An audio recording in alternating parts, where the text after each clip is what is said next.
The market is screaming higher today. Let me ask you a question. Did you FOMO in and completely forgot your whole trading plan just because of one green candle? I bet a lot of people did.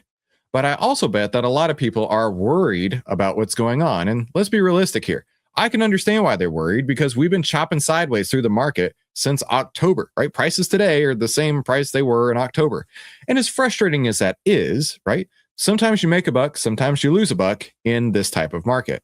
We're going to watch this video called Investors Are Wrong About What's Coming Next. Joe, I make no predictions, so I have no idea what's coming next, but apparently other investors are totally dead wrong. So let's watch this together and see. You know I didn't include the sound. You know I didn't. Hang on. You know I didn't. That's my fault. I'm sorry. No, it's not. It's my fault. It's my fault. Okay, let's try that again. Don't worry. Rudes will edit this one.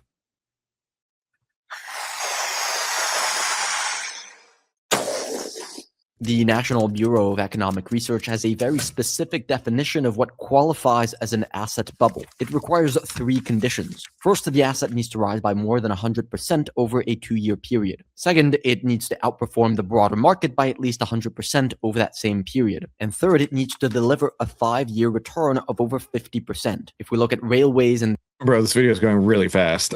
Like he did not slow down. He's just like boom straight into it. The 1840s, the Dow Jones in the 1920s, or Japan's stock market in the 1980s. Oh, what is these? What did Joe? Joe? What do these look like? The market cycle. Wait, what? Yeah. You should. For those of you, go ahead, Joe. What were you saying? Yeah, you should pull up your slide and do a. Is this and this is this? Joe, like. It's awesome to see more people picking up what the market cycle is, because there are stocks like SOFI. Speaking of SOFI, let's see just how brutal it is today. I'm curious. Oh no, it's crashed up to levels not seen since the day before. Buy as much as you can, bros, in the midst of this stage 4 downtrend. Well, what is a stage 4 downtrend, Chris? Well, I'm glad you asked. Stage 1 is the consolidation phase. Joe, I feel like I pull this up daily at this point right now. Like there are so many stocks going through the cycle right now. It's just easy to point to them. Stage 2 is this big, beautiful uptrend where everybody feels like a genius in a bull market. Stage 3 is the sideways consolidation when the moving averages start crossing back over. Stage 4 is the big, nasty move down, right? We're right here in SOFI. You can't tell me we're not here in SOFI. Good luck trying to convince me that we are not already down at anxiety, denial, and panic on SOFI. Just a fact. Now, this is not the first time this has ever happened. This has happened throughout the history of time, which is actually really cool. Now, Mark Minervini has this rule called, so Mark Minervini is one of the greatest traders of all time. He's going to be here in less than 2 weeks, Joe. I am so stoked about that. Yeah. On my birthday, February 19th, Mark Minervini will be joining us, and you guys will be able to ask all the questions you could ever want from a 2-time U.S. Investing Championship winner, which Joe and I are both competing in the U.S. Investing Championship this year. And so we're putting out this whole series about champion traders, and Mark Minervini is going to be here very, very soon. I'm so stoked about that. But looking at this, right, this happens. The 50-80 rule is where I was going with that, is that 50% of the time when you see a big move up like this, including individual stocks like SOFI or Tesla, let's go to Tesla. I'll show you one on Tesla, just that happened last year. Right here. Right. Well, Mark's a friend of mine, so I'm actually super stoked that he's like, yeah, of course I'll be there. So I'm very happy about that. Right. In 2024, 2025, Tesla went through this exact thing. And so the 50-80 rule is that 50% of the time something like this happens, a big move up, it can fall by 80%. And 80% of the time, it can fall by 50%. Okay, that's the 50-80 rule. And it's played out here. It's played out on SOFI. It's played out on Tesla. It's played out on all kinds of stocks, right? You need to be aware that all stocks are bad. Every stock is bad. Even if it's the future of finance, bro, that is a bad stock, because all stocks are trying to rip you off. All stocks are trying to steal your money. Your job is to ride them on the way up and get out of the way when they're on the way down. So this is great. Let's keep going. 80s, each of these market melt-ups met these 3 conditions, officially being classified as a bubble. In each case, the bubble eventually burst, leading to some of the most painful economic downturns in financial history, including the Great Depression. Today, the consensus in the mainstream media is that we are in the middle of... Okay, that's super funny. Itty bitty baby Jesus owns SoFi, I mean, allegedly. A tech bubble. But when we apply the same definition we just walked through on the NASDAQ 100, it does not meet these three conditions. It has only risen by 45% in the last 2 years. It's only outperformed the S&P 500 by 3%, and it's gained 90% in the last 5 years. So only one out of the three boxes has been ticked. There you go, Joe. Not a bubble.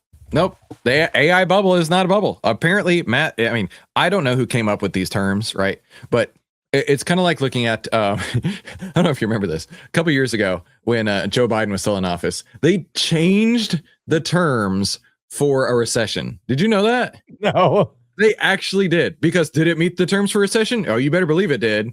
But they're like, well, that was the old recessions. New recessions don't count as that. Oh my goodness. Unless that happened. Google it, by the way. Google it. Not a politics show, but Google it. Yeah, apparently by these metrics, not a bubble. This is very different, for example, to the dot-com bubble, where the NASDAQ 100 ticked all three categories. If we look at the path of semiconductor stocks over the last few years, however, we do see that they're a very close match to the price action of the NASDAQ 100 during the dot-com bubble. Semiconductor stocks have risen by 110% over the last 2 years. They've gained 275% over the last 5 years, and they've outperformed the S&P 500 by almost 100% over the last 2 years, so meeting all of the three factors for a bubble. Now, semiconductor stocks are still a very small part of the economy compared to what tech was in 1999, but it's what the sector represents that is important. Semiconductor stocks sit at the center of the AI infrastructure build-out. Data center, which, let's be all real here, right? There's been so much noise, so much buildup, so much hype around AI. Right, it's almost like the hype around when you put hashtag outlier in the chat, because we're going to be giving away some merch here in just a minute. Did you like that transition, Joe? I was like, okay, here we go. I'm going to work that in. I'm going to work it in. Hashtag outlier in the chat if you want to win some free sweet outlier merch. But yeah, back to this, right? The AI data centers, right? The AI companies, those have been the ones that have been driving the market for a long time. Maybe their time is done. Let's keep going. Cloud computing, large language models, they all rely on one thing first: semiconductor chips. And if these are in a bubble, it probably means that everything associated with them is also in a bubble. Now, most people understand this, but the amount of noise and conflicting opinions. Joe, do you know what the 4 most dangerous words in finance is? It's not should. Should is the very one. Should is the most dangerous word in all of finance. There's also another phrase. Finance bro speak. This time is different. This time is different. It's right there on the screen.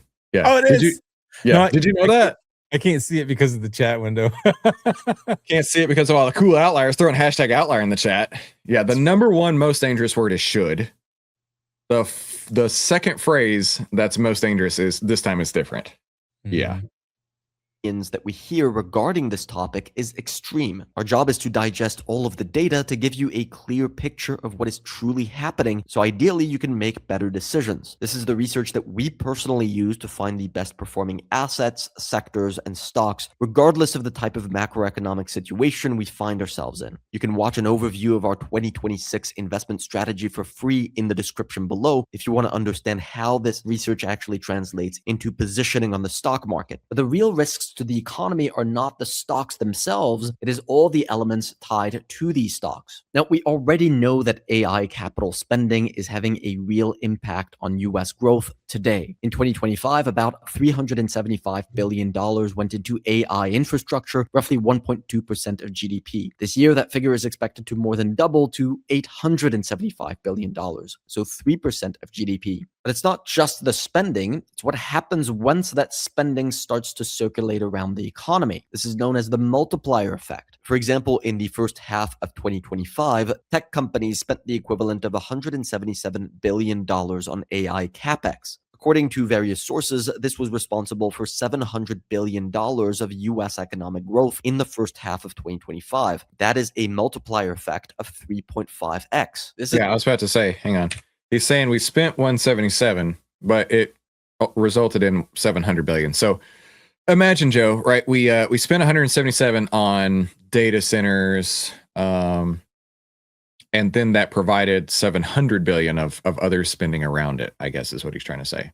Okay, I can get on with that, right? It's like if you live in a small town and Walmart came to town, right? Because that's a thing, so Walmart finds opportunities, they move into that town, and now that town has not only the capex from Walmart being there, but now everybody who has a job at Walmart has more money. And then they're going to pop up little shops around there, right? They might put up Joe's Tire Shop, and they may put up like the Grand Buffet next to it, and then maybe like brisket place, a brisket place, right? And then beside that, they've got they always have, it's a women's clothing store. I can't remember what it's called. And that's their thing. They find where the Walmarts are and they go put their store right beside Walmart. Clearly, I don't shop at enough women's clothing stores to know this, but it's a thing. And that's how it grows from the 177 up to 700 billion. Let's keep going. First half of 2025. That is a multiplier effect of 3.5x. This is why AI capex. That's it. That's exactly what the one I was thinking of. Thanks, Ty. Has been such a powerful driver of growth, and this positive contribution is exactly what makes it a tail risk to the economy. A very simple way to see that is by looking at Taiwan's export data. Taiwan produces more than 60% of the world's semiconductors, making it the most important source of chips globally. If we overlay US GDP on this chart, we see that periods where Taiwan's chip exports accelerate tend to lead to periods of strong US economic growth. When exports slow or contract, US growth tends to weaken. It's very likely that this is contributing to the healthy 2.3% economic growth that the US is seeing. It would also make sense that if exports begin to decline, it would drag economic growth down. And the more AI becomes the center of US economic growth, the more this becomes a risk. Now, looking out to 2030, AI capex is projected to reach $7 trillion, equivalent to roughly 20% of US GDP today. That is already a crazy figure, let alone if we account for the multiplier effect of all of that spending. If we do that, it would mean that the US economy almost doubles in size by 2030 just from AI spending. Now, you might be thinking, USA. And Brandon has a great point, right? It's a weird thing to notice Chris's clothes or ladies' clothes, Chris, right? Well, also, like, where else am I going to get clothes that can let me flex on the guns like this, right? You can't buy men's clothes that look like this. thinking that this is not very realistic. And you would be right. That is how bubbles form, when expectations get so unrealistic that it's almost impossible for them to get met. In order for these expectations to be justified, all of the spending would need to create real economic value. And even more importantly, it needs to provide a real positive return on investment. If investors realize that there is no return on investment, spending will collapse, which will create a big hole in GDP growth. The original justification for this wave of AI spending was productivity, that all of this would very quickly translate into a higher output per worker, lifting growth across the entire economy. But since ChatGPT went mainstream in November 2022, US labor productivity growth has averaged around 2%. This is only slightly higher than it was prior to ChatGPT's release. That's interesting. US labor productivity, right? So I've worked in the finance sector literally since 2009. My first big boy job was working at Raytheon in FP&A. I'm an actual finance bro, right? I've been in the finance sector forever. Does that fall into labor productivity because it's a white collar job? And I don't know the answer. Maybe you guys do, but with ChatGPT coming along, I'm sure that had a detrimental impact on tons of white collar jobs. I just don't know if it would. Right. I don't know if this applies to this or if that's more of like a different type of labor activity. You know, Joe, do you know the answer? Because I really don't. No, I do not know the answer. Hopefully an outlier does. That's what I'm looking for in the chat. Outliers have ADHD and talk in movie theaters. Okay. Hey, the fat daddy's here, bro, with the skinny, beautiful wife. Let's keep going.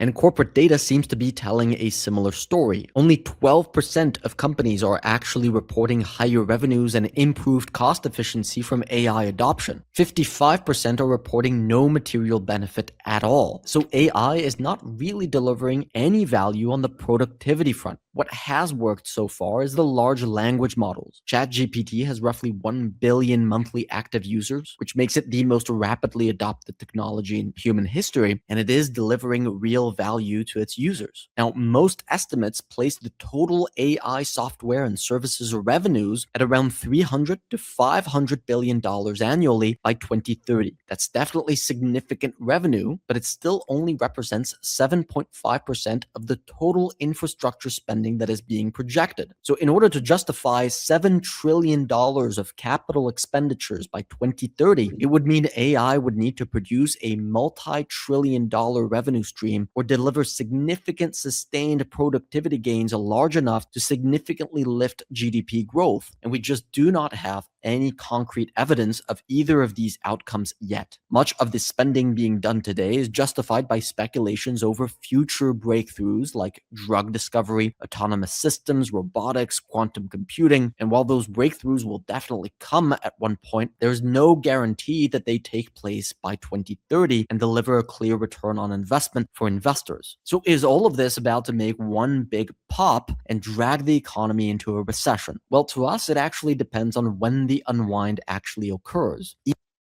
Huckleberry says they brag ChatGPT would significantly improve worker productivity, but this video indicates it did produce the productivity as much as the hype said it would. All right. Lex was way more interesting than this.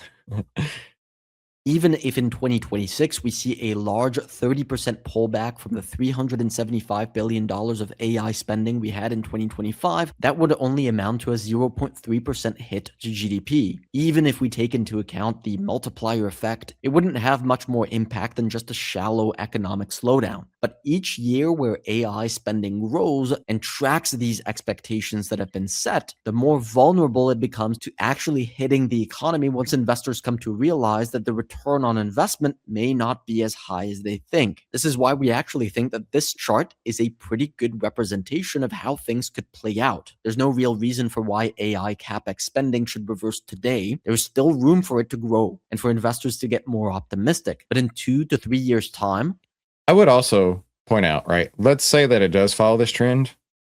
You can run this bad boy up the whole way, Joe. Right? This is what you dream of.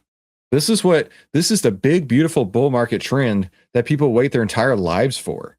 And if that's the case, by all means, let's do this thing. Don't be scared of it, right? Don't take the other side just yet, right? Don't be the guy who's trying to call the top all the way up, because there's plenty of bozos out there who are trying to do exactly that, Joe. They're looking at this, they're saying it's a bubble, I got to get in front of it, and they're just going to get wiped out, right? Let's say they're going short or they sell all their stocks and then their stocks go up another 30-40%. You're going to feel really stupid looking at this, being like, well, I thought it was the top. Let the top tell you where it's going to be, right? You don't have to put yourself in the way. I want to see what his point is right here, and then we'll get to plan ETF real quick. It might be a completely different story. We actually think that 2026 will offer more opportunities in semiconductor stocks as the euphoria continues to grow. That's what I'm saying, right? Ride it as it's getting more greedy. I have no issues with this. We've already profited from positions on names like KLAC, TSM, ACMR, but we have a watch list of stocks that we think will outperform in the coming months. We highlight all of the... I guess that was his point. I guess that was at the end of the video. I guess that was his point. Ride the wave up. Oh, that would have helped if you'd led off with that. Goodness gravy. Okay, let's take a detour real quick. And while we take that detour, that's going to give you a moment to put hashtag outlier in the chat so you can be a winner. What Joe suggested that he and I do, because he is way more professional than I am as a YouTuber, which is to take a look at Plan ETF. Now, we got out of Plan ETF yesterday. Just yesterday, we got out of Plan ETF. Because we got a sell signal on the SPY. The biggest, baddest thing that we have inside of Outlier is the buy or sell signal on the SPY. Now, could we see, because of the big, huge, golly, up 2% right now. That's crazy. This big, huge candle that came back. Could we see a buy signal on Monday? Possibly. I don't know. I don't make those kind of predictions, right? Just yesterday, the world was ending in our Discord. Just yesterday, everything was going to zero. Everybody panic. Those same people today are either ecstatic that they're so much smarter than me and they held onto their position and they never really had a trading plan to begin with. And maybe that's you watching this, or they're pissed beyond belief because this random guy on the internet sold his position, and you do you, my friend, and you also chose to sell your position. But here's the thing, Joe, I will repeat this forever. I'm always wrong. Always, according to the internet. If I say I'm selling, it's going to go up. If I say I'm buying, it's going to go down. Don't listen to anything I say. Random guy on the internet. Yeah, don't listen to this random guy. Yeah, don't listen to me. Literally, don't listen to me. So because of that, we don't have an uptrend in SPY. The 10 is still under the 20. It's close, but the 10 is under the 20. It's a fact. Okay. We had a downtrend yesterday, and as I mentioned yesterday, it can and has popped right back up in the past. And could that lead to higher prices? Maybe. I don't know. I don't know. I'm not that guy. I'm not the guy who's going to come out here and be like, according to my technical analysis, if I draw this trend line over there and this trend line over there, I'm going to tell the market it should go up, my friend. Yeah. So anyways, you do you. All right. You do you. Don't listen to anything that I have to say. But the SPY has a sell signal. Qs have a sell signal. In fact, I want to look at the Q chart real quick. Where's Qs? Oh, Qs. This is in a downtrend like no one's business. The 10's under the 20, price is well under the 50. This is pretty brutal, right? And if we go a little bit deeper, right, it makes sense because we're getting more and more stocks that are hitting that sell signal. And I want to look at the S&P 500 map real quick. It's going to be insanely green today. Concentrated in now, Joe. Remember the S&P 500 is a market cap weighted index. So if big names on here make big moves, that's going to have an outsized impact on the market. Nvidia picking up a lot of steam today. So's Broadcom, so's AMD. AMD. Congratulations, guys. AMD is going to the moon. Wait a minute. What's going on with that? Oh, no. Remember, one day does not make a trend, okay? One day does not make a trend, especially when you just had a 20% sell-off the day before. So for me, I don't have any plans for adding any new risk today. I'm going to continue to sit in cash and not F up. And that's fine. I know for a fact, Joe, I'm not going to catch every trade, and that's fine, right? As professional investors, we understand winning is part of the game. Winning is an unavoidable natural consequence of trading, and so is losing. But also, traders who understand the market dynamics understand that there are times to be aggressive and also times to not be aggressive, be defensive. And I am in a defensive posture right now with sitting in cash, not effing up. That's the plan. So I don't have to worry about any trading today. I do have to worry about giving away all kinds of cool stuff with you putting in hashtag outlier, though. You got to put in hashtag outlier. While you do that, let's read some of the success stories from this week, like low Earth orbit. Low Earth orbit. Where did it go? Hold tight. Where's low Earth orbit? I clicked these earlier, and now I've like totally lost them. There it is. GLD had to close today because of a 2 ATR stop. Opened in November and rolled it 12 times. He opened it in November and he rolled it 12 times. He turned a 3.8K position into $15,000. Dude. That's awesome. I mean, I hope to one day roll 12 times a single trade. That is awesome. But let's break this down even further. The low Earth orbit hit his 2 ATR stop. You know what that means, Joe? He should have sold. Rolled it. He actually would be looking at a full loser here. Yeah. But because he rolled it so many times, and now what does this look like, right? If we go to the GLD chart, I have no idea. I literally don't have any idea where he got in or where he got out. But let's say that he got in right here, and that was his 2 ATR stop when it hit, right? Somehow, and I have no idea how he did this, right? He's going to do his thing. He rolled it 12 times all the way up, and then it hit his 2 ATR stop on the way back down. On the way back down, it hit his 2 ATR stop, and the low Earth orbit just 5x'd, nearly 5x'd his position here. He opened in the November 25th, so I would say that his plan has been personalized. Oh, here we go. He uses a trailing 2 ATR stop. Oh yeah, for sure. Let's go back to November 25th. Thank you, Joe, for noticing that detail. My itty bitty baby brain never even saw it. Wow, look at that run! Congratulations. Look at that run. But it just goes to show why you should have a stop You should have a plan. You should have exits because there's a lot of red candles in there. He could have he or she could have freaked out about this trade many, many times, but clearly that didn't happen. This person followed their plan. They rolled it a bazillion times and made bank. Yeah, look at that. That's the buy signal came through on January 6th. So he actually held it on the second buy signal, held it through the sell right here, which very quickly turned back into a buy, and then another huge move up. And even though it didn't get you out at the very top, by rolling your trade, rolling your position all the way up, you lock in those gains as it goes up higher and higher and higher. Pretty cool. So congratulations to Low Earth Orbit for that. Congratulations to all of our winners this week. There were 31 people who posted in the Share Your Big Wins. So that means I get to come over here and I'm going to give away 2 prizes. That's how you become a Brazilianaire. Exactly. I'm going to give away 2 prizes here. Our first winner is number 17. And that is Albertone. What's up, dude? Albertone, one of our long timers. Big winner of the day. Let's see what Albertone has won. Let's pull up the spin the wheel over here. Now we're also going to give away a couple other prizes to those watching live, but only if you put hashtag Outlier in the chat. Joe told me there's an issue with sound on this, so I've disabled sound, Joe. Here we go. Joe, are you flexible on hiring? Well, you should try Upwork. Upwork is a great place for you to have the efficiency that is key in today's markets. And Albertone's going home with an Outlier University koozie. Nice. Congratulations. I have one of those. I have that same koozie. Yeah. I should dig that up. Outlier University koozie. Let's see who the next winner is. And by the way, we're still giving away more merch if you put hashtag Outlier in the chat. Let's see who the second winner is. Second winner is number 19. That is Diff. Not the same. He's Diff. Yeah. Joe, seriously, are you flexible with hiring? You should try Upwork, right? I mean, they're very persistent here. They're very persistent.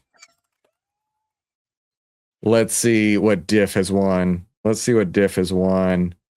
A Outlier flag mug. I actually need to get one of those. Congratulations, Diff, on your Outlier flag mug. April and Cheryl will be in contact with you winners on these 2 right here. Now, for everybody else who's watching live, who's our first winner going to be?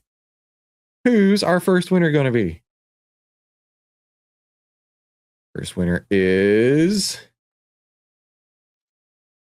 MJ Carney, 8278. Mr. Carney, I swear this guy, he's so lucky. I think he's won before. But you know what? My rule is you can't win 2 weeks in a row using the weekly winner circle. This is not the weekly winner circle, my friend. This is the StreamYard giveaway tool. So that totally works. So congratulations, Mr. Carney. Let's see what Mr. Carney has won. Dude, I can't keep track of everybody who wins. We have so many winners. I can't keep track of everybody. Let's see what Mr. Carney won. There he is right there. Woo woo. A $10 merch credit. Now, as you know, Mr. Carney, everything in our store is priced at the very, very, very lowest price that we can. And I'm sending this over to April and Cheryl so I don't forget. And then we'll pull up the store real quick. It's priced at the very lowest price, shop.outlier.com. And you can pick up a Outlier University hat like what I'm wearing for $21.50. Now you got a $10 merch credit, and this applies for everybody. You can actually save 10% on everything in the store always by using code Outlier. Now we have it priced at the lowest we possibly can, which is cost plus 20%. If you use the code Outlier at checkout, you'll save 10%, which takes your total cost to cost plus 8%. We hack their systems, Joe. We hack their mainframes. This is the way that we can give you the lowest price possible. All right. It's not hashtag Outlier, just so y'all know. It's not hashtag Outlier checkout. It's just the word Outlier.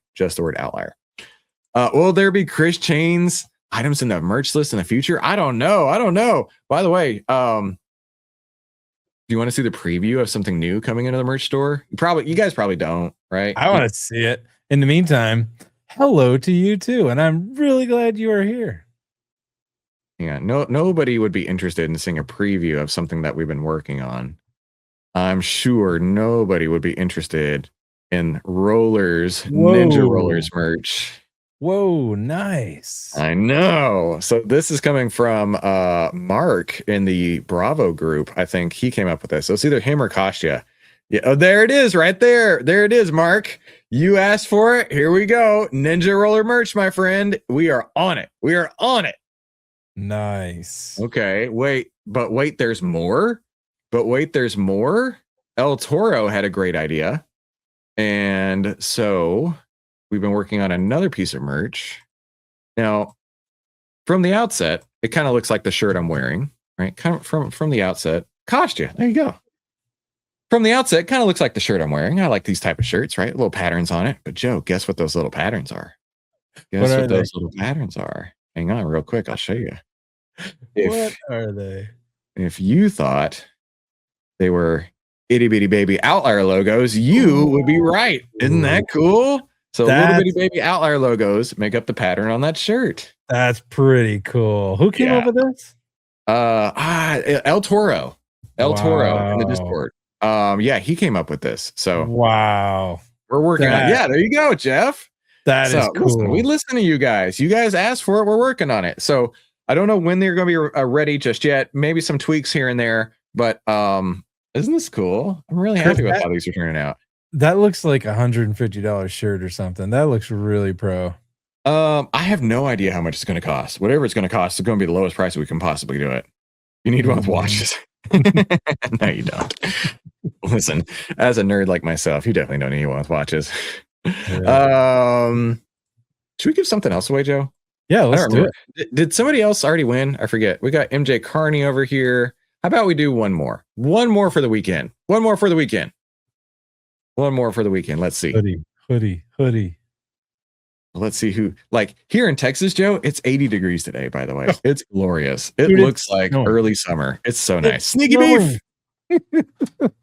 It's snowing where you are? Yeah. Time to move to Texas, my friend. Sneaky beef. Nice. It's a very, very sneaky teddy bear beef.